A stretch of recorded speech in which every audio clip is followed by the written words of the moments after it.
আসসালামু আলাইকুম। সবাই কেমন আছেন? আশা করি সবাই ভালো আছেন। আজ আপনাদের জন্য নিয়ে এসেছি গল্পের দ্বিতীয় পর্ব। আশা করি গল্পটি আপনাদের ভালো লাগবে। তাহলে চলুন শুরু করা যাক। তাই কথা না বাড়িয়ে খাটের এক কোণে শুয়ে পড়ে। হঠাৎ মাইশা কেঁদে ওঠে। আমি ওকে কোলে নিয়ে রুমের মধ্যে হাঁটছি। হঠাৎ ফাহিম বলে, চোখের সামনে প্রাক্তনকে তার বউয়ের সাথে দেখে তোমার বুঝি খুব কষ্ট হচ্ছে? আচমকা এই কথা শুনে আমি দাঁড়িয়ে পড়ি। ব্যাপারটা কি হলো? আমি মনে মনে বলি, চোখের সামনে প্রাক্তনকে তার বউয়ের সাথে দেখলে অবশ্যই কষ্ট হয়। কথাটা উনি ভুল বলেনি, তবে উনি কি করে নিশ্চিত হলো নীলের সাথে আমার সম্পর্ক ছিল? আমি কিছু বলে ওঠার আগেই ফাহিম আবার বলে, আমি বুঝি প্রিয় মানুষকে হারানোর কতটা কষ্ট। তাই তোমার কষ্ট কিছুটা দূর করার জন্য তাকে তোমার চোখের সামনে থেকে সরিয়ে দেওয়ার ব্যবস্থা করছি। ততক্ষণে মাইশা ঘুমিয়ে গেছে। আমি ওকে শুইয়ে দিয়ে উনাকে বললাম, আপনি কি করে জানলেন নীলের সাথে আমার সম্পর্কের কথা, আর কি ব্যবস্থা করেছেন আপনি? ফাহিম বলে, স্বামীর কাছে অতি সহজে প্রাক্তন ছিল, সেটা মেয়েরা স্বীকার করে না। কিন্তু তুমি কেন করলে? আমি বললাম, আমি তো বলিনি যে নীল আমার প্রাক্তন ছিল। আর ওই যে আপনি বললেন আপনি আমার স্বামী, তাই স্বীকার করতেই পারি। ফাহিম বলে, ও আচ্ছা, তবে শোনো, শেষবারের মতো আমি আর ঈশা 3 মাস আগে রেস্টুরেন্টে গিয়েছিলাম। সেখানে তুমি নীলের সাথে ছিলে, তখন দেখেছি। আমি অবাক হয়ে বললাম, এক দেখাতে আমাকে মনে রেখেছেন? ফাহিম বলে, মনে রাখার মতো ঘটনা ঘটেছিল সেদিন, তাই মনে রেখেছি। আমি আরো অবাক হয়ে বললাম, কি ঘটেছিল মানে? বুঝলাম না, বুঝিয়ে বলেন। ফাহিম বলে, নীল তোমার মুখের উপর ফুলের তোড়াটা ছুঁড়ে না মারলে হয়তো সেদিনের তোমার অসহায় মুখটা মনে থাকতো না। ওনার কথা শুনে কষ্টে বুকটা ফেটে যাচ্ছে, তাই দেয়ালের দিকে কাত হয়ে শুয়ে পড়লাম, যাতে আমার কষ্টের সাক্ষী কেউ না থাকে। ওনার কথা শুনে অতীত মনের ভেতর চাগার দিয়ে উঠল। নীলের সাথে সম্পর্ক ছিল 1 বছরের, যদিও 1 বছর হওয়ার আগে থেকেই নীল আমাকে এড়িয়ে চলছে। 3 মাস আগে আমাদের সম্পর্কের 1 বছর হয়েছিল। সেদিন রেস্টুরেন্টে নীল আর আমি বসে আছি। নীল আসার পর থেকেই ফোন নিয়ে ব্যস্ত। আমি কোনো কথা বললে হ্যাঁ বলে যাচ্ছে। তারপর জোর করে ওর হাত থেকে ফোনটা টেনে নিতেই নীল রেগে যায়। নীল বলে, কোন অধিকারে আমার ফোন নিয়েছো? জানো না কারো পার্সোনাল জিনিসে হাত দিতে নেই? আমি বললাম, ফোনে কি এমন কাজ করছো যে আমি দেখতে পারবো না? নীল বলে, সব কথা তোমার জানার দরকার নেই। আর হ্যাঁ, তোমার সাথে সম্পর্ক সামনের দিকে এগোনো যাবে না। আমি তো ওর কথা শুনে অবাক হয়ে গেলাম। ভেবেছিলাম ও মজা করছে। তারপর আমি সিরিয়াসলি বললাম, কেন, তুমি কি আমাকে ভালোবাসো না? নীল তার উত্তর না দিয়ে বলে, আমি বিদেশে চলে যাচ্ছি। এমন সময় নীলের ফোনে কল আসায় সে রেস্টুরেন্ট থেকে বের হয়ে যাবে। তখনই ওর হাত ধরে ফুলের তোড়া দিয়েছিলাম, কিন্তু ও কি করলো, অনেক লোকের সামনে আমাকে অপমান করে চলে গেল। আজকে কথাগুলো মনে পড়তেই আবার কষ্ট হচ্ছে। কিছুক্ষণ কেঁদে নিজের কষ্ট হালকা করলাম। একসময় ঘুমিয়ে পড়লাম। সকালে ঘুম থেকে উঠে ফ্রেশ হয়ে শাশুড়ি মায়ের সাথে সকালে নাস্তা বানাতে তাকে সাহায্য করছি। তখনই বাচ্চার কান্নার শব্দ শুনে রুমে আসতে ফাহিম বলে, রুমে আসতে এতক্ষণ সময় লাগে? কানে শুনতে পাও না নাকি যে ও কান্না করছে? আমি বললাম, আমি তো কাজ করছিলাম। ফাহিম বলে, কি যে কাজ করো জানা আছে আমার। বাচ্চা সামালতে পারে না, তার আবার বড় বড় কথা। ওনার কথার উত্তর না দিয়ে মাহিরাকে কোলে নিলাম। সাথে সাথে ওর কান্না বন্ধ হয়ে গেল। আমি মাহিরাকে নিয়ে রুম থেকে বেরোতে যাব, তখনই উনি বলে, এই মেয়ে, এই তুমি নিজেকে কি খুব চালাক মনে করো? হ্যাঁ, মাহিরাকে নিয়ে চলে গেলে একটু পর মাইশা কাঁদবে, তাতে আমার ঘুম হবে না, তাই মাইশাকে রেখে যাচ্ছ। আমি বললাম, না মানে, ও তো ঘুমোচ্ছে। ফাহিম বলে, ও ঘুমোচ্ছে বলে কি ওকে দেখতে হবে না? যদি আমার মেয়েদের দায়িত্ব নিতে না পারো, তাহলে বাড়ি থেকে বিদায় হও। কোনো সৎ মা আজ পর্যন্ত ভালো হয়নি, আর এ যুগে উনি আসছে, যত সব। আমি ওনার কথা শুনে বাচ্চা দুটোকে কোলে নিয়ে রুম থেকে বেরিয়ে গেলাম। সকাল সকাল ওনার খারাপ ব্যবহার, আবার এদিকে নীলের মুখ দেখা, মনে হচ্ছে আমার কলিজায় কেউ যেন ছুরি ধরে আছে। নিজের চোখের জল আর ধরে রাখতে পারলাম না। এদিকে মীরা ঘুম থেকে উঠে আমার কাছে এসে আমার চোখে পানি দেখে বলে, আপু, তুই কান্না করছিস কেন? আমি বললাম, আরে না, চোখে মনে হয় কি যেন পড়েছে। মীরা বলে, মিথ্যে বলছিস তুই, ফাহিম ভাইয়া নিশ্চয়ই তোকে কিছু বলেছে, তাই তো? আমি চুপ করে রইলাম, কিছু বললাম না। মীরা বলে, কেন শুধু শুধু এই বিয়েটা করলি? আমি বাচ্চাদের দেখিয়ে বললাম, এই যে দেখছিস 2টি ফুল, তুই তো জানিস ছোট বাচ্চা দেখলেই আমার কোলে নিতে ইচ্ছে করে, আর আমি তাকেও দেখিয়ে দিতে চাই যে আমিও ভালো আছি। মীরা বলে, সে কে ছিল? আমি বললাম, বাদ দে, তুই একটু ওদের কাছে বস, আমি একটু কাজ শেষ করে আসছি। মীরা বলে, আচ্ছা। এমন সময় কলিং বেলের শব্দ শুনে শাশুড়িমা দরজা খুলে দেয়। আমি সেদিকে ধ্যান না দিয়ে নিজের কাজে মন দেই। একসময় আমি কাজ শেষ করে ড্রয়িং রুমের দিকে আসতেই দেখি আমার বাবা মা, মীরার বাবা মা এবং নীলের মা বাবাও এসেছে। সবকিছুই ঠিক আছে, কিন্তু আমার মা বাবাকে দেখে তো আমার ভয় করছে, কারণ তারা নীলকে চেনে। তারা নীলকে দেখলে তো মীরা সব জেনে যাবে। এখন কি করব ভেবে পাচ্ছি না। সবার সাথে দেখা হওয়ার আগে আমার নীলের কাছে যাওয়া উচিত। ও যাতে আমার মা বাবার সামনে না যায়। এমন সময় ফাহিমের সাথে নীল ড্রয়িং রুমে প্রবেশ করতেই আমার বাবা বলে, তুমি আমার মেয়েকে ঠকিয়ে মীরাকে বিয়ে করেছো? তোমার লজ্জা হওয়া উচিত। যে মেয়েকে ঠকিয়েছো আবার তার বোনকে বিয়ে করেছো। তোমার বাবা মাকে দেখে তো মনে হয় ভদ্রলোক, কিন্তু ছেলেকে ঠিকমতো শিক্ষা দিতে পারেনি। বাবার কথা শুনে মীরার মা অবাক হয়ে বলে, এসব কি বলছেন? এই ছেলের সাথে ইবার সম্পর্ক ছিল? বাবা বলে, হ্যাঁ, ইবা আমাদের কাছ থেকে কখনো কোনো কিছু লুকিয়ে রাখেনি। ওদের সম্পর্কের কথা জানানোর পর আমি ছেলেটার ব্যাপারে খোঁজ খবর নেই, সব ভালো শুনি। তারপর বিয়ের ব্যাপারে কথা বলার জন্য পরিবারের কাছে যাব, তখনই ইভা জানায় ও নীলকে বিয়ে করবে না। তখন বুঝতে না পারলেও এখন বিয়ে না করার কারণ বুঝলাম। তোমার মতো ছেলেকে বিয়ে না করে ভালোই করেছে আমার মেয়ে। নীলের বাবা মা আমার বাবার কথা শুনে মাথা নিচু করে দাঁড়িয়ে আছে। কি বলবে, তারা কোনো ভাষা খুঁজে পাচ্ছে না। মীরার বাবা বলে, ছি ছি ছি, তোমাকে আমার মেয়ের জামাই ভাবতেও লজ্জা করছে। ফাহিম বলে, আঙ্কেল, যা হবার হয়ে গেছে, এখন ওদের বিয়ে মেনে নেন, ওরা সুখী হবে। মীরার বাবা বলে, অসম্ভব। যে ছেলে ইবার ভালোবাসার মূল্য দেয়নি, ও কি করে সংসারের মূল্য দেবে?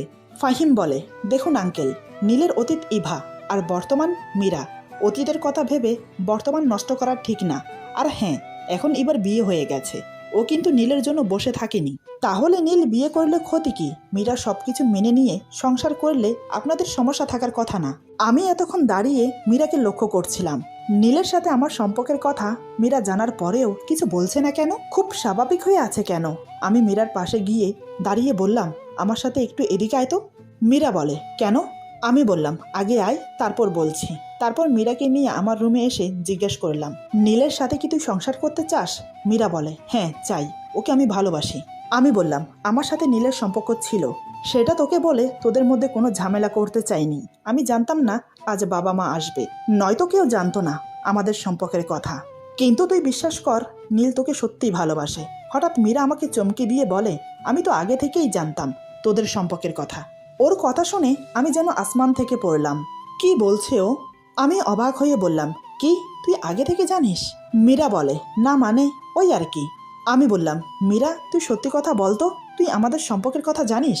আমার কথা শুনে মীরা চেঁচিয়ে বলে, হ্যাঁ হ্যাঁ জানতাম, তোর সাথে নীলের সম্পর্ক ছিল। নীলকে একদিন কলেজে দেখেছি, তারপর থেকে ওকে ভালো লাগতে শুরু করে। তখন থেকে মনে মনে ঠিক করি, যেভাবে হোক নীলকে আমার করে ছাড়বো। কিন্তু ও কিছুতেই আমার সাথে সম্পর্কে রাজি হচ্ছে না। তাই আমি সুইসাইড করতে যাই, তখন নীল বাধ্য হয়ে রাজি হয়। কিন্তু সম্পর্কের কিছুদিনের মধ্যে বাবা আমার বিয়ে ঠিক করে। ওর পুরো কথা শোনার আগেই আমি ওর গায়ে ঠাস করে থাপ্পড় দিলাম, সাথে এটাও বললাম, তুই কোনোদিন আমার সামনে আসবি না। এবার বুঝতে পারলাম নীলের ভুল থাকলেও পুরো দোষ মীরা করেছে। শুধু শুধু নীলকে সবাই খারাপ ভাবছে, এটা হতে দেওয়া যাবে না। তাই মীরাকে নিয়ে ড্রয়িং রুমে সবার সামনে গিয়ে বললাম, নীলের কোনো দোষ নেই, একটা ভুল বোঝাবুঝির জন্য এসব হয়েছে। তোমরা কেউ নীলের সাথে খারাপ ব্যবহার করো না। মা বলে, কি এমন ভুল বোঝাবুঝি হয়েছিল যে তোর সাথে সম্পর্ক ভেঙে দিয়েছে? আমি বললাম, মা থাক না এসব, নীলের সাথে সম্পর্ক ওটা পুরনো কথা। এখন আমার সংসার হয়েছে, 2টি বাচ্চা আছে, সব মিলিয়ে আমি খুব সুখে আছি। নীলের মা বাবার উদ্দেশ্যে বললাম, আঙ্কেল আন্টি, আপনারা ওদের বিয়ে মেনে নেন, মীরা আপনাদের বাড়ির খুব ভালো বউ হবে। নীলের বাবা বলে, আমি আমার ছেলের হয়ে সবার কাছে ক্ষমা চাচ্ছি, ও যে দোষ করেছে। আমি বললাম, ব্যাস, আর কিছু বলতে হবে না, কারোর কোনো দোষ নেই, সব ভাগ্যের দোষ। মীরার বাবা বলে, আচ্ছা মা, তোর কথা মেনে নিয়ে ওদের বিয়ে মেনে নিলাম। তারপর সবাই চা নাস্তা করে চলে যাচ্ছে, ঠিক তখনই নীল আমাকে ডেকেছিল। কিন্তু আমি কথা না বলে নিজের রুমে এসে খুব কাঁদলাম। কেন মীরা আমার ভালোবাসার মানুষকে কেড়ে নিল? ওর কি ক্ষতি করেছিলাম আমি? ও আমার সাথে এমন করলো কেন? মীরার কথাগুলো এখনো আমার কানে বাজছে। খুব কষ্ট হচ্ছে, নিজের আপন মানুষ এভাবে ঠকালো। এমন সময় আমার কাঁধে কারোর হাত রাখার অনুভূতি পেয়ে পেছনে তাকিয়ে দেখলাম, দেখি উনি বাচ্চাদের কোলে নিয়ে দাঁড়িয়ে আছে।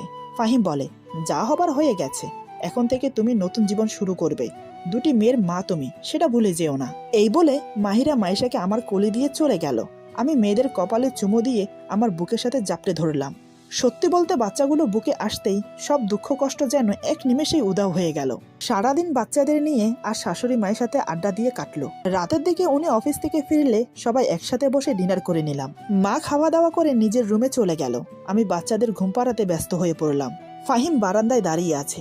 একসময় বাচ্চাদের ঘুম পাড়িয়ে আমিও বারান্দায় গেলাম। বারান্দায় গিয়ে দেখি উনি সিগারেট খাচ্ছে। এই দুদিনে ওনাকে দেখে এটা বুঝলাম উনি খুব সিগারেট খায়। আমি বললাম, একটার পর একটা সিগারেট খেয়ে কি নিজেকে মহাপুরুষ মনে করেন? ঘরে 2টি বাচ্চা আছে, সেদিকে কোনো খেয়াল নেই। ফাহিম বারান্দায় দাঁড়িয়ে সিগারেট টেনে যাচ্ছে। হঠাৎ আমার কথা শুনে পেছনে ঘুরে তাকাতেই ওর হাত থেকে সিগারেট নিয়ে ফেলে দিলাম। এটা দেখে ফাহিম খুব রেগে যায়। ফাহিম বলে, তুমি এটা কি করলে? এখন এত রাতে সিগারেট কোথায় পাবো? আর মাত্র একটা সিগারেট আছে। আমি বললাম, যা করেছি বেশ করেছি, এখন রুমে গিয়ে ঘুমান। ফাহিম বলে, মুডটাই খারাপ করে দিল। আমি বললাম, আপনার মুড ভালো থাকে নাকি? সবসময় তো দেখি গোমরা মুখ নিয়ে ঘুরে বেড়ান। ফাহিম বলে, যতক্ষণ সিগারেটের ধোঁয়া উড়িয়ে ঈশাকে ভুলে থাকি ততক্ষণ আমার ভালো লাগে। আমি বললাম, আচ্ছা সত্যি কি ভুলে থাকা যায়? সারাদিন ভুলে থাকলেও দিন শেষে কিন্তু তাকে মনে পড়বেই, কিন্তু কেন এমন হয়? ফাহিম বলে, সব নিয়তির খেলা। আমি বললাম, বড় নিষ্ঠুর এই নিয়তি, আপন জনকেও চিনিয়ে দেয়। ফাহিম বলে, শোনো। আমি বললাম, বলেন। ফাহিম বলে, চিঠিটা পড়ো। আমি বললাম, মুখে বললেই তো পারেন, আবার চিঠি লেখার কি দরকার ছিল? ফাহিম বলে, বেশি কথা বলো না, এই বলে আমার হাতে চিঠিটা ধরিয়ে দেয়। আমি একটু অবাকই হলাম। তারপর বারান্দার লাইট অন করে চেয়ারে বসে চিঠিটা পড়া শুরু করলাম। ইভা, আমি জানি না কি করে বললে তুমি আমাকে ক্ষমা করবে, তবুও প্রথমে বলছি, আমাকে ক্ষমা করে দাও। আমি চেয়েছিলাম তোমাকে মীরার ব্যাপারে বলতে, কিন্তু অনেক দেরি হয়ে যায়। তোমাকে ভালোবাসি না, ভালো লাগা ছিল, সেটা মীরা আমাকে বারবার বুঝিয়েছে। তবে আমি তোমাকে ভালোবাসি, সেটা মীরাকে বিয়ে করার পর বুঝেছি, এবং মীরা তোমার খালাতো বোন সেটা বিয়ের পর জেনেছি। মীরা তোমার মতো করে আমাকে বুঝতে পারে না, তোমার মতো ও কোনোদিন ভালোবাসতে পারবে না। তুমি বিশ্বাস করো, আমি মীরাকে ইচ্ছে করে বিয়ে করিনি। সারা দিন রাত আমাকে কল করে আমাকে পাগল করে দিয়েছে। তোমাকে দেখে আমার খুব কষ্ট হয়, অনেক বেশি। 2 দিন তোমার বাসায় ছিলাম, আমার যে কতটা কষ্ট হয়েছে তা তোমাকে বলে বোঝাতে পারবো না। তোমাকে আর কিছু বলার ভাষা নেই আমার, শুধু বলবো তুমি আমার মতো বেমানের জন্য কষ্ট পেও না, নিজের সংসার নিয়ে ভালো থাকো। ইতি। চিঠিটা পড়তে পড়তে আমার চোখ থেকে টপ টপ করে পানি পড়ছে, চিৎকার করে কাঁদতে ইচ্ছে করছে। কেন আমার সাথে এমন হলো? কখনো কারোর ক্ষতি করিনি আমি, তাহলে আমার মনকে ক্ষত বিক্ষত করলো কেন? এমন সময় ফাহিম আরেকটা সিগারেট খাচ্ছে, হঠাৎ সেটা ছিনিয়ে নিয়ে মুখে দিলাম। সিগারেটে একটা টান দিতে না দিতেই কাশতে কাশতে আমার দম বন্ধ হয়ে আসলো। এটা দেখে ফাহিম আমার হাত থেকে সিগারেট কেড়ে নিয়ে বলে, ইভা, তুমি কি পাগল হলে? জানো না সিগারেট কতটা ক্ষতিকর? আমি কান্না করতে করতে বললাম, আপনিও তো খান, আপনার কিছু হয় না? ফাহিম বলে, আমি আর তুমি এক না। আমি বললাম, কিন্তু কষ্টগুলো তো কিছুটা এক। ফাহিম কি বুঝে আমার হাত ধরে রুমে এনে বাচ্চাদের দেখিয়ে বলে, আমাদের সব কষ্ট ভুলিয়ে দেবে, এই যে দেখছো এই 2টি ফুল। বাচ্চাদের মুখের দিকে তাকাতেই আমি শান্ত হয়ে গেলাম। আমি বললাম, আরে আমি তো ভুলেই গিয়েছিলাম, আমি যে মা, সন্তানদের জন্য মায়েদের সব কষ্ট ভুলে থাকতে হয়। আমি আর কারোর জন্য কষ্ট পাবো না। চোখের পানি মুছে রান্নাঘরে চলে গেলাম। তারপর দুধ হালকা গরম করে ফিটারে ভরে রুমে আসতেই ফাহিম আমাকে দেখে হাসছে। এই 2 দিন এই বাড়িতে এসেছি, আজ এই প্রথম ওনার মুখে হাসি দেখলাম। হাসলে কি সুন্দর লাগে ওনাকে। আমি বললাম, আপনি হাসছেন কেন? ফাহিম বলে, ঘড়ি দেখেছো? রাত 2টো বাজে। এখন তুমি ওদের জন্য দুধ গরম করে এনেছো, কিন্তু ওরা তো ঘুমোচ্ছে। আমি বললাম, ওদের খিদে লেগেছে, মায়েরা জানে কখন সন্তানের খিদে পায়, বুঝেছেন? এতে হাসি পাওয়ার কিছু হয়নি। ফাহিম বলে, তাই বুঝি, দেখি তো ওদের খিদে লেগেছে নাকি। আমি কোনো কথা না বলে ওদের মুখে ফিটার ধরতেই ওরা দিব্যি দুধ খাচ্ছে। ফাহিম ভ্রু কুঁচকে তাকিয়ে আছে। আমি বললাম, দেখলেন তো, মায়েরা বুঝতে পারে কখন সন্তানের খিদে পায়। ফাহিম বলে, সাথে এটাও বুঝলাম যে তুমি অনেক ভালো। আমি বললাম, আপনি ঘুমান, সকালে অফিসে যেতে হবে। ফাহিম বলে, এই বলে সে ঘুমিয়ে পড়ে। বাচ্চাদের খাইয়ে দিয়ে আমিও ঘুমিয়ে পড়লাম। রাতে প্রচণ্ড গরম লেগেছে। সকালে ঘুম থেকে উঠে দেখি পুরো শরীর ঘামে চুপচুপ করছে আর খুব অস্বস্তি লাগছে। তাই সকাল সকাল গোসল করেছি। ড্রেসিং টেবিলের সামনে দাঁড়িয়ে শাড়ির কুচি ঠিক করছিলাম। তখনই ফাহিম ফ্রেশ হয়ে রুমে এসে আমাকে দেখে। আমাকে দেখা মাত্রই হঠাৎ আমার গালে ঠাস করে থাপ্পড় লাগিয়ে দেয়। আমি কিছু বুঝে ওঠার আগেই শাড়ির আঁচল ঘাট থেকে ফেলে দিয়ে আমাকে ধাক্কা মারলো। তখনও পুরোপুরি শাড়ি পরা হয়নি আমার, তাই ধাক্কা খাওয়ার সাথে সাথে শাড়িতে পা পেঁচিয়ে পরে গিয়ে কপালটা ঠুকে গেল খাটের পায়ার সাথে। ব্যথায় মুখ থেকে স্পষ্ট সুরে বেরিয়ে এলো, উফ। এদিকে কপালটার সাথে সাথে ফুলে গেল আর গালে 5 আঙ্গুলের দাগ বসে গেল। আমি কোনো রকম শাড়িটা শরীরের সাথে জড়িয়ে উঠে দাঁড়ালাম। ফাহিম বলে, আমার উপর স্বামীর অধিকার দেখাবে না এবং আমার রুমের কোনো কিছুতে আমার অনুমতি ছাড়া হাত দেবে না। সেটা নিশ্চয় বিয়ের প্রথম দিন বলে দিয়েছিলাম তোমাকে, তাহলে কোন সাহসে এই শাড়ি পরেছ? আমি ছলছল নয়নে ওনার দিকে তাকিয়ে বললাম, না মানে? ফাহিম বলে, না মানে কি? হ্যাঁ, তোমাকে বিয়ে করেছি শুধুমাত্র আমার মেয়েদের মায়ের স্নেহ ভালোবাসা দিয়ে বড় করতে, দামি শাড়ি পরে সেজেগুজে বসে থাকার জন্য না। আমি বললাম, আমার কথাটা শুনুন। ফাহিম বলে, তোমার কি কথা শুনবো? ঈশার সাথে আমার 5 বছরের সম্পর্ক ছিল, সেখানে তুমি এসে ওকে ভুলিয়ে দিতে পারবে না। আর কোনোদিন যেন না দেখি ঈশার শাড়ি বা গহনা পরতে। আমি বললাম, আমি জানতাম না এটা ঈশা আপুর শাড়ি। ফাহিম বলে, জানো না মানে কি? মিথ্যা বলার জায়গা পাও না? আলমারিতে আমার আর ঈশার জামা কাপড় ছাড়া আর কারো জামা কাপড় নেই। তাহলে? আমি বললাম, সত্যি বলছি, বিয়ের সময় যে কয়টা শাড়ি দিয়েছেন সেগুলো ওয়ার্ড্রবের ভেতরে রেখেছি, সেখান থেকে এই শাড়িটা নিয়েছি। আলমারি থেকে কোনো শাড়ি বের করে নিয়ে আমি ভেবেছিলাম এটাও হয়তো আপনি দিয়েছেন। বিয়ের পর বাবার বাড়িতে যাওয়া হয়নি, তাই আমার কোনো জিনিস নিয়ে আসতে পারিনি, নয়তো এই শাড়ি পরতে হতো না। ফাহিম বলে, মায়ের থেকে শাড়ি নিতে পারোনি? আমি বললাম, মা ঘুমাচ্ছিল আর বৃষ্টিতে আমার শাড়ি শুকায়নি। ফাহিম যত সব বলে অফিসে চলে যায়। উনি চলে যাওয়ার পর আমি ডুকরে কেঁদে উঠি। সত্যি বলতে ঈশা আপুর শাড়ি পরে নিজেকে অপরাধী মনে হচ্ছে। আমার জন্য উনি আজকে আবার কষ্ট পেল। হয়তো বিশ্বাস করেনি যে আমি জেনে বুঝে শাড়ি পরিনি। ভাগ্য এতটাই খারাপ যে মনে হচ্ছে কারোর ভালোবাসা পাবো না। নিজের কষ্ট নিজের মধ্যে রেখে মাকে কল দিলাম। কল রিসিভ হতেই আমি বললাম, হ্যালো মা। মা বলে, কি রে, কি হয়েছে তোর? আমি বললাম, কই কিছু না তো, তুমি কাউকে দিয়ে আজকেই এখনই আমার সব জিনিস পাঠিয়ে দাও। মা বলে, আচ্ছা দেব, কিন্তু তোর কি হয়েছে? কণ্ঠটা কেমন যেন লাগছে। আমি বললাম, মা কিছু হয়নি, বাসার সবাই ভালো আছে? মা বলে, হ্যাঁ আছে। আমি বললাম, এখন রাখছি, পরে কথা হবে। এই বলে ফোন কেটে দিলাম। মায়ের সামনে বেশি কথা বললে নিজের কষ্ট চেপে রাখতে পারতাম না, কিন্তু মা ঠিক বুঝে গেছে আমার কষ্ট হচ্ছে। এদিকে আমার চোখের পানি দেখে মাহিরা কেঁদে ওঠে। ওর কান্না দেখে আমি চোখ মুছে ওকে কোলে নিয়ে বললাম, আমার শোনা মা, কাঁদে না, দেখো তোমার মা হাসছে, তুমি আমার ভালো মেয়ে তো, হাসো। মাহিরার সাথে কথা বলতে বলতে মাইশাও ঘুম থেকে উঠে গেছে। বাচ্চাদের শাশুড়ি মায়ের কাছে দিয়ে দুধ গরম করে ওদের খাইয়ে দিতে দিতে মা আমার সব জিনিস পাঠিয়ে দিয়েছে। ঈশা আপুর শাড়ি চেঞ্জ করে নিজের একটা 3 পিস পরে নিলাম। উনি সকালে না খেয়ে অফিসে চলে গেছেন। হয়তো সারাদিন রাগ করে কিছু খাইনি, আমার ভুলের জন্য উনি শাস্তি পাচ্ছেন, তাই আমিও না খেয়ে আছি। সারাদিন রুমে ভালো লাগছে না, তাই সন্ধ্যায় বাচ্চাদের নিয়ে মায়ের রুমে তার সাথে বসে গল্প করছি। এমন সময় ফাহিম বাড়িতে ফিরে কাউকে দেখতে না পেয়ে ডাকতে শুরু করে, মা, ও মা, কোথায় তুমি? মা বলে, সন্ধ্যাবেলায় কি এই বাড়িতে ডাকাত পড়েছে যে তুই চিল্লাপাল্লা শুরু করেছিস? ফাহিম বলে, বাসা পুরো ফাঁকা ফাঁকা লাগছে কেন? আর সবাই কোথায়? মা বলে, আমার রুমে আছে, চলে আয়। মায়ের রুমে আমাকে দেখে বিছানার উপর অনেকগুলো শপিং ব্যাগ রেখে বলে, ব্যাগে কয়েকটা ড্রেস আছে, সেগুলো দেখে নাও, পছন্দ হয় কিনা, নয়তো চেঞ্জ করে আনবো। আমি মাকে উদ্দেশ্য করে বললাম, মা, আপনার ছেলেকে বলে দেন আমার ড্রেস লাগবে না। মা বলে, তোরা তোদের রুমে গিয়ে যত ইচ্ছে ঝগড়া কর, আমার রুম থেকে এখন যা। আমি বললাম, মা, আমি আপনার কাছে ঘুমাবো। আমার কথাটা শুনে ফাহিম বাচ্চাদের কোলে নিয়ে নিজের রুমে চলে গেল। অমনি আমার মেয়েরা কান্না শুরু করে দিল। শাশুড়ি মা মুচকি হেসে শপিং ব্যাগগুলো আমার হাতে ধরিয়ে দিয়ে রুমে পাঠিয়ে দিল। সকালে আমাকে রাগ দেখিয়ে অনেকগুলো কথা শোনালো, থাপ্পড় মেরে ধাক্কা পর্যন্ত মেরে ফেলে দিল। তাই আমিও এখন একটু রাগ দেখাবো। এইসব ভেবে রুমে গিয়ে শপিং ব্যাগগুলো বিছানার উপর ছুঁড়ে মেরে ওনাকে বললাম, দামি শাড়ি পরে সেজেগুজে বসে থাকার কোনো ইচ্ছে নেই আমার। আমার অনুমতি ছাড়া আমার জন্য কোনো জিনিস কখনো আনবেন না। আমার রাগ দেখে ফাহিম বলে, আমার সাথে রেগে কথা বলবে না একদম। আমি বললাম, আপনার সাথে কথাই বলবো না, তাহলে হবে তো? ফাহিম বলে, বেশি বোঝো তুমি, তাই না? আমি বললাম, কথা বললেও দোষ, আবার কথা না বললেও দোষ? ফাহিম বলে, হ্যাঁ, কোনো কথা না, খাবার বারো, যাও। আমি কথার উত্তর না দিয়ে রুম থেকে বেরিয়ে গেলাম। টেবিলে খাবার বেড়ে রেখে আবার রুমে চলে আসি। আমি আসতেই ফাহিম বেরিয়ে গেল। একটু পরে দেখি ফাহিম একটা প্লেটে খাবার নিয়ে রুমে চলে আসে। ফাহিম বলে, খেয়ে নাও। আমি বললাম, খাবো না। ফাহিম বলে, আমাকে দিয়ে বেশি কথা বলিও না। আমি বললাম, আপনাকে তো বলিনি আমার সাথে কথা বলতে। ফাহিম বলে, বুঝেছি, কথা বললে কথা শুনবে না। এই বলে উনি এক হাত দিয়ে আমার গাল চেপে ধরে আরেক হাত দিয়ে আমার মুখে খাবার দিয়ে বলে, চুপচাপ খেয়ে নাও, কথা বললে সারা রাত বারান্দায় দাঁড় করিয়ে রাখবো। এই কথা শুনে আমি কথা না বলে খেয়ে নিলাম। খাওয়া শেষ হলে আমি শুয়ে পড়ি। ফাহিম বলে, সকালের খারাপ ব্যবহারের জন্য সরি। আমি বললাম, ঠিক আছে, কিন্তু আপনার দেওয়া কোনো জিনিস আমি নেব না। ফাহিম অবাক হয়ে বলে, কেন কেন? আমি সরি বললাম তো। আমি বললাম, যেদিন আপনি নিজে থেকে ভালোবেসে জিনিস দেবেন, আপনার উপর আমার অধিকার থাকবে, সেই দিন আপনার দেওয়া জিনিসগুলো নেব।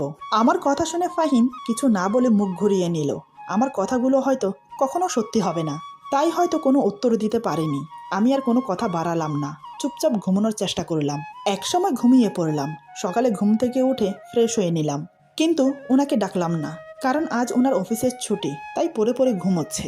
আমি রান্নাঘরে গিয়ে সকালের নাস্তা বানিয়ে ফেললাম।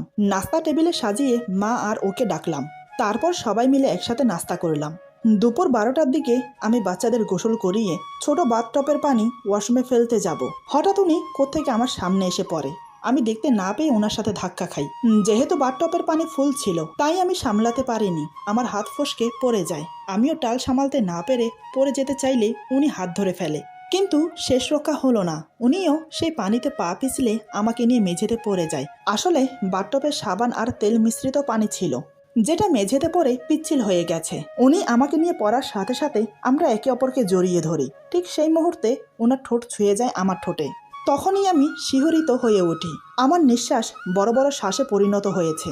পুরো শরীরে যেন আগুনের লাভা ছুটে বেড়াচ্ছে। উনি উঠতে গিয়ে আবার আমার উপর পড়ে যায়। ঠিক প্রথমবারের মতো ওনার ঠোঁট আবার আমার ঠোঁটে ছুঁয়ে যায়। আমি নিচে, উনি আমার উপরে, কিন্তু এমন কিছু হবে উনিও ভাবতে পারেননি। আমি নিজের মধ্যে না থাকলেও উনি ঠিক স্বাভাবিক ছিল। এবার উনি সাবধানে উঠে দাঁড়ালো, তারপর আমার দিকে হাত বাড়িয়ে দেয়। আমি না চাইতেও বাধ্য হলাম ওনার হাত ধরে উঠতে। লজ্জায় চোখে চোখ মেলাতে পারছিলাম না, কিন্তু ভয়ও করছিল যদি উনি ভুল বুঝে আমাকে বকা দেয় তাই। কিন্তু না, উনি আমার দিকে এক নজর তাকিয়ে চলে গেল ফ্রেশ হতে। আমি ভেবেছিলাম উনি আমাকে বকা দেবে। আসলে এখানে ওনার বা আমার কারোর দোষ ছিল না। যা হয়েছে এটা একটা অ্যাক্সিডেন্ট ছিল, তাই হয়তো উনি আমাকে কিছু বলেননি। উনি ফ্রেশ হয়ে বেরিয়ে রেডি হয়ে নামাজ পড়ার জন্য মসজিদে চলে গেল। আমিও ঘরে পড়ে যাওয়া পানি পরিষ্কার করে গোসল করে ফ্রেশ হয়ে নিলাম। দুপুরে একসাথে সবাই খেতে বসলাম, কিন্তু আমি ওনার চোখে চোখ মিলাতে পারছিলাম না। তখনকার ঘটে যাওয়া ঘটনাটা বারবার মনে পড়ছে। উনি চুপচাপ খেয়ে দিয়ে রুমে চলে গেল। আমি বাচ্চাদের নিয়ে মায়ের কাছে চলে গেলাম। সারাদিন ওখানেই কাটিয়ে দিলাম। সন্ধ্যার দিকে কফি নিয়ে রুমে গিয়ে দেখি উনি খাটে হেলান দিয়ে বসে মোবাইল দেখছে। এই সময় উনি কফি খায়, এটা আমি জানতাম। আমি ওনার সামনে দাঁড়িয়ে কফিটা বাড়িয়ে দিতেই উনি কিছু না বলে নিয়ে নিল। কফিটা দিয়ে চলে আসবো, তখনই উনি বলে, এখানে বসো, কথা আছে। ওনার কথা শুনে বুকের ভেতরটা ধুক করে উঠল। না জানি কি বলার জন্য বসতে বলছে।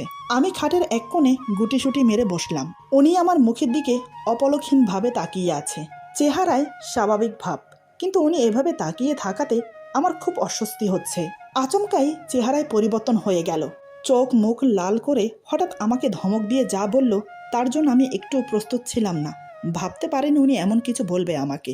মানুষ যে কিভাবে এত খারাপভাবে মানুষকে আঘাত করে তা ওনাকে দেখেই বুঝতে পারলাম।